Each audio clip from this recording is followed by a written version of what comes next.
Hi, I'm Darkin. Last week we focused on the player, movement, combat, and all the basic systems. This time I decided to dive deeper into enemies. So I cleaned up the existing slime system, added proper animations, and created two new slimes from scratch. Same behavior as before, but way cleaner and with fun new features. So let me show you what's new.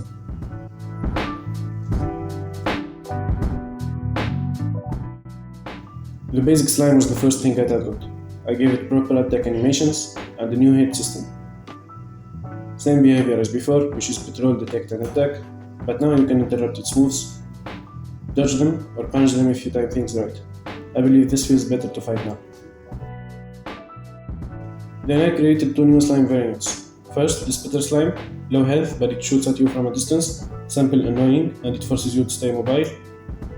And the second is the fire slime, mid-range fighter, which leaves a fire trail that damages you if you walk through it, and it also reflects melee damage. So this variant is more dangerous, and it's my favorite so far. I'm also thinking of adding more enemy types soon, so if you have any ideas or weird mechanics, please let me know. I appreciate the help.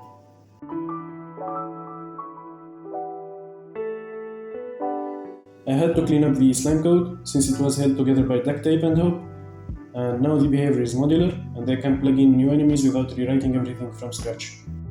I also fixed the health system since it used to be just 4 hearts, get hit and you lose 1, but that felt too punishing for stuff like fire trail or melee reflect. Now it supports the half health states, so damage feels less punishing and more flexible. The health also adapts to any health value I give it, which means adding upgrades later on won't break anything. Small changes, but great impact.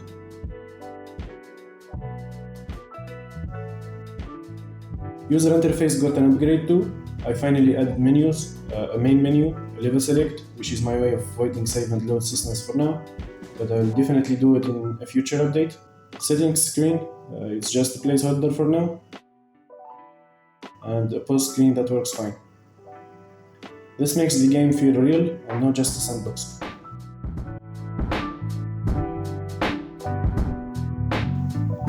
I had plenty of bugs. The slime used to slide backwards after hitting the player, and it looked like it was moonwalking.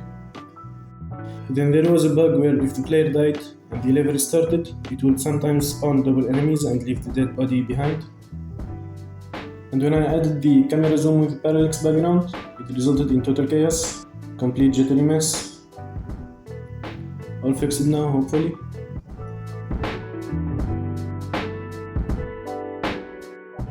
Outside of gameplay, I also took some time to understand how Godot's loop actually works. I always saw people mention frame versus tick, but it didn't fully click. So I sat down, read the docs, and built a mental map of the engine lifecycle. So a quick breakdown, it first starts by the input phase, meaning keyboard, mouse, and gamepad inputs. Then it executes the physics step, which runs at a fixed rate, usually 60 times per second, independent of frame rate.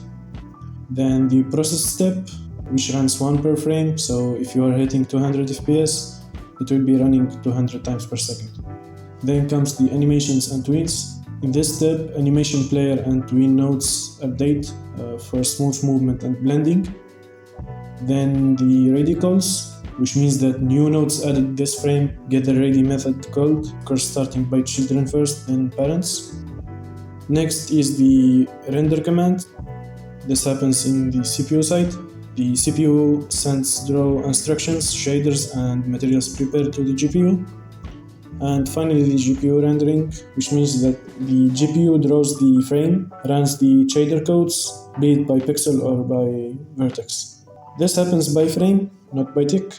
And please note that this is my personal interpretation of the Godot loop. It might not be 100% accurate, but it helps me reason through bugs and organize my code better. So until I'm proven wrong, I will be running with this. Same goes with the UVs. I've used shaders before without really knowing what UV means. So now I get it. They are just 2D coordinates controlling how textures map onto sprites. So think of the UV as a grid laid over a texture, where U is the horizontal, like in X, and V is the vertical, like in Y, and both ranging from 0 to 1. For example, in a 14 times 14 pixel sprite, each pixel matches a UV coordinate, which means that the center pixel at 7.7 corresponds to the UV at 0.5.5, right in the middle. So understanding shaders and UVs helped me fix weird scrolling and zoom issues in the background, the previously mentioned bug about Parallax.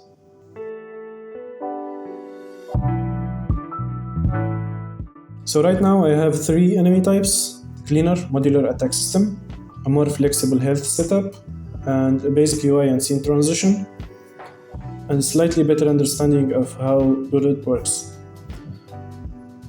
So still no level design, no bosses, and no real progression, but I'm slowly getting there. Also, is there anything in the game that feels off to you? I mean, something that looks weird, or feel clunky, or just doesn't land? I'm always looking for ways to improve, so if anything stands out, please drop it in the comment. I would appreciate it.